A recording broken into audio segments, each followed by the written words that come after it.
2022년 11월 15일 큐티 말씀입니다. 출애굽기 32장 1절로 14절입니다. 백성이 모세가 산에서 내려옴이 더딤을 보고 모여 백성이 아론에게 이르러 말하되 일어나라 우리를 위하여 우리를 인도할 신을 만들라. 이 모세 곧 우리를 애굽 땅에서 인도하여 낸 사람은 어찌 되었는지 알지 못함이니라. 아론이 그들에게 이르되 너희의 아내와 자녀의 귀에서 금고리를 빼어 내게로 가져오라. 모든 백성이 그 귀에서 금고리를 빼어 아론에게로 가져가매 아론이 그들의 손에서 금고리를 받아 부어서 조각칼로 새겨 송아지 형상을 만드니 그들이 말하되 이스라엘아 이는 너희를 애굽 땅에서 인도하여 낸 너희의 신이로다 하는지라. 아론이 보고 그 앞에 제단을 쌓고 이에 아론이 공포하여 이르되 내일은 여호와의 절일이니라 하니 이튿날에 그들이 일찍 일어나 번제를 드리며 화목제를 드리고 백성이 앉아서 먹고 마시며 일어나서 뛰놀더라. 여호와께서 모세에게 이르시되 너는 내려가라. 내가 애굽 땅에서 인도하여 낸 내 백성이 부패하였도다. 그들이 내가 그들에게 명령한 길을 속히 떠나 자기를 위하여 송아지를 부어 만들고 그것을 예배하며 그것에게 제물을 드리며 말하기를 이스라엘아 이는 너희를 애굽 땅에서 인도하여 낸 너희 신이라 하였도다. 여호와께서 또 모세에게 이르시되 내가 이 백성을 보니 목이 뻣뻣한 백성이로다. 그런즉 내가 하는 대로 두라. 내가 그들에게 진노하여 그들을 진멸하고 너를 큰 나라가 되게 하리라. 모세가 그의 하나님 여호와께 구하여 이르되 여호와여 어찌하여 그 큰 권능과 강한 손으로 애굽 땅에서 인도하여 내신 주의 백성에게 진노하시나이까. 어찌하여 애굽 사람들이 이르기를 여호와가 자기의 백성을 산에서 죽이고 지면에서 진멸하려는 악한 의도로 인도해 내었다고 말하게 하시라나이까. 주의 맹렬한 노를 그치시고 뜻을 돌이키사 주의 백성에게 이 화를 내리지 마옵소서. 주의 종 아브라함과 이삭과 이스라엘을 기억하소서. 주께서 그들을 위하여 주를 가리켜 맹세하여 이르시기를 내가 너희의 자손을 하늘의 별처럼 많게 하고 내가 허락한 이 온 땅을 너희의 자손에게 주어 영원한 기업이 되게 하리라 하셨나이다. 여호와께서 뜻을 돌이키사 말씀하신 화를 그 백성에게 내리지 아니하시니라. 아멘. 백성들은 모세가 얼마 만에 산에서 내려오리라고 예상했던 것일까요? 모세가 산에서 내려올 시간이 지나도 한참 지났다고 생각했는지 그들은 틀림없이 모세의 신상에 문제가 생겼다고 생각했습니다. 이 모세 곧 우리를 애굽 땅에서 인도하여 낸 사람은 어찌 되었는지 알지 못함이니라 라고 말한 것을 보면요. 그러면 지도자 중 한 사람인 아론은 그들을 설득해야 했습니다. 그런데 아론은 그들의 불안을 옳지 않은 방법으로 달래려고 하죠. 그들이 폭동이라도 일으킬까봐 겁을 냈던 것일까요? 아론은 그들에게 그들의 아내와 자녀의 귀에서 금고리를 빼어 가져오라고 합니다. 그러고는 그 금고리들을 모아가지고 녹이고 조각칼로 새겨서 송아지 형상을 만듭니다. 그들은 금송아지를 보고 이렇게 외칩니다. 이스라엘아, 이는 너희를 애굽 땅에서 인도하여 낸 너희의 신이로다. 그들은 왜 송아지 신을 만들었을까요? 송아지 신은 고대 근동에 가장 널리 퍼진 가장 일반적인 우상의 모습이기 때문입니다. 송아지는 이집트뿐 아니라 메소포타미아, 가나안, 에게해 지역까지 매우 널리 퍼진 주요 신입니다. 황소가 신으로 숭배된 것은 몇 가지 이유 때문인데요. 무제한의 강한 힘, 강한 성욕과 생산 능력, 왕성한 활동 등이죠. 그러나 그들이 영향을 받은 것은 이집트의 아피스 신일 것입니다. 아피스는 황소의 상을 하고 있으며 생명과 부활을 동시에 의미하는 역설적인 신입니다. 한마디로 말하면 전능하신 신이죠. 아론이 금송아지를 만들었을 때 이스라엘 백성들이 이 송아지 상에 수긍한 것을 보면 그들은 애굽에 있을 동안 이미 이 신에 매우 익숙해졌기 때문일 것입니다. 그들이 하나님을 아는 지식은 딱 이 정도였습니다. 아직 우상과 전능하신 하나님을 전혀 구별하지 못했죠.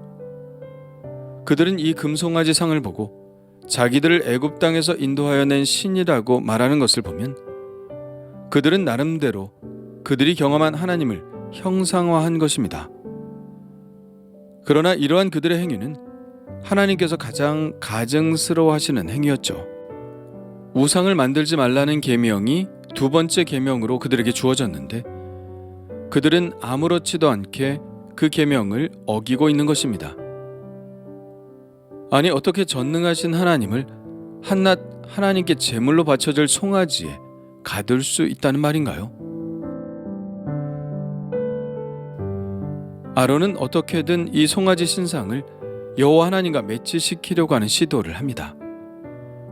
그들은 이는 너희를 애굽 땅에서 인도하여 낸 너희의 신이로다 라고 말하면서 여호와라는 이름을 뺐지만 아론은 그 앞에 제단을 쌓고 내일은 여호와의 절일이니 번제와 화목제를 드리자고 말합니다.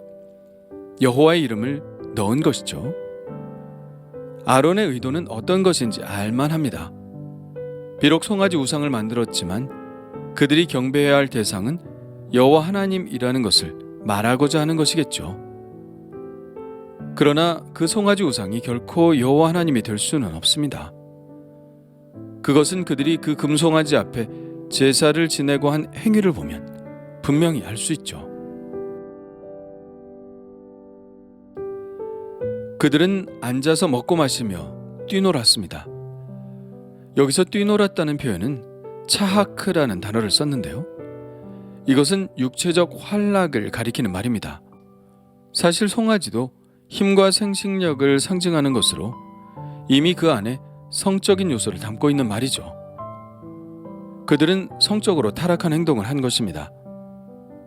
이것으로 보아 그들이 경배한 신은 결코 여호와가 아니라는 것을 알 수 있습니다.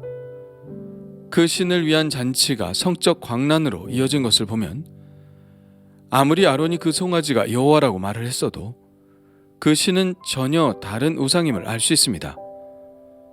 그 신도들은 그 신의 성품을 닮아가는 것이기 때문입니다. 하나님이 산 아래에서 벌어지는 일을 모르셨을까요? 그럴 리가 없죠. 하나님은 모세에게 말씀하십니다. 너는 내려가라. 내가 애굽 땅에서 인도하여 낸 내 백성이 부패하였도다. 내가 이 백성을 보니 목이 뻣뻣한 백성이로다. 여기서 목이 뻣뻣하다는 것은 농부의 말을 듣지 않는 소나 말에게 쓰는 표현입니다. 고집이 세고 악한 상태를 가리키는 말이죠. 그들은 그들이 만든 소를 닮은 것입니다. 그래서 하나님은 이 백성을 버리기로 하십니다. 이렇게 말씀하시죠. 그런즉 내가 하는 대로 두라. 내가 그들에게 진노하여 그들을 진멸하고 너를 큰 나라가 되게 하리라.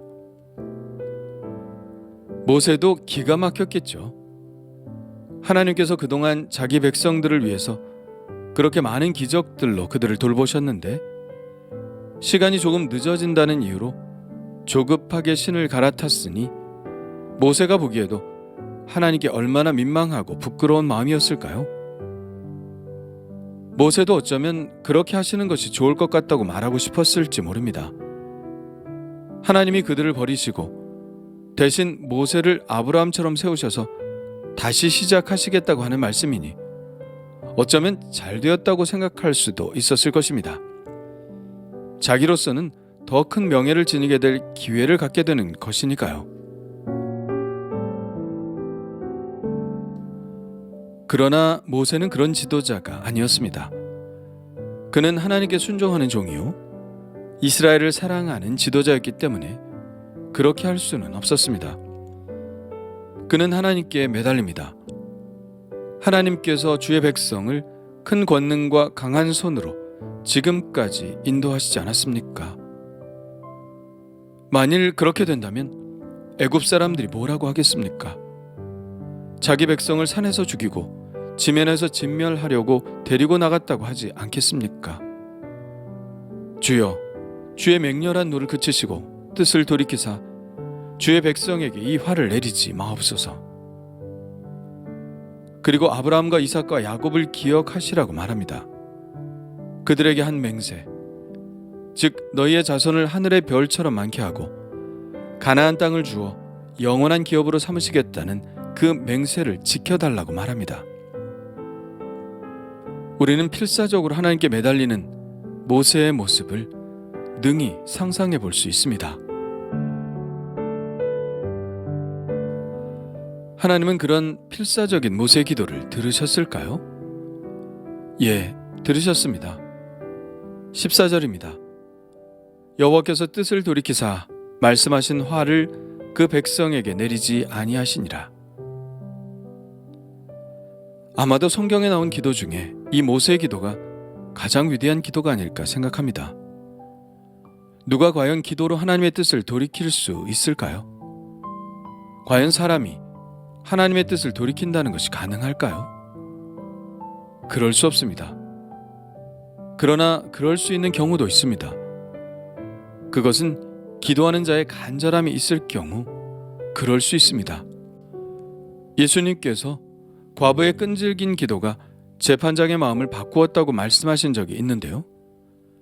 예수님은 그것이 바로 기도라고 말씀하셨습니다. 끈질기게 매달리는 간절한 기도는 하나님의 마음도 바꿀 수 있다는 말씀이 예수님이 기도에 관해 하신 말씀입니다. 모세가 드린 기도가 바로 그런 기도죠. 정말 간절함으로 하나님의 마음까지 돌이킨 기도. 그것이 모세가 드린 기도입니다. 이스라엘 백성은 한심했지만 그들의 지도자인 모세는 대단했습니다. 백성들을 정말 사랑하는 지도자였습니다. 사랑하는 백성들을 위해서 하나님의 진노를 막아서는 지도자. 그야말로 하나님이 진정 원하시는 지도자이죠. 과연 나는 이토록 나에게 책임지어진 사람들을 사랑하고 있는지 생각해 보게 됩니다. 하나님의 진노를 막아서며 백성들을 하나님께 순종하는 백성으로 지도할 수 있는 그런 지도자인지 생각해 보게 됩니다. 다 쓸어버리고 새롭게 시작하는 것이 더 편한 길일지 모릅니다. 못된 사람, 힘든 사람, 말을 잘 안 듣는 사람을 데리고 같이 길을 간다는 것이 얼마나 어려운 일인가요? 그러나 모세는 그 길을 갑니다. 힘들어도 그 백성들과 함께 길을 가기로 결심합니다. 그렇다면 나는 과연 그런 인내력이 있나요? 그런 사랑이 있나요? 그런 지도자로서의 넓은 마음이 있나요?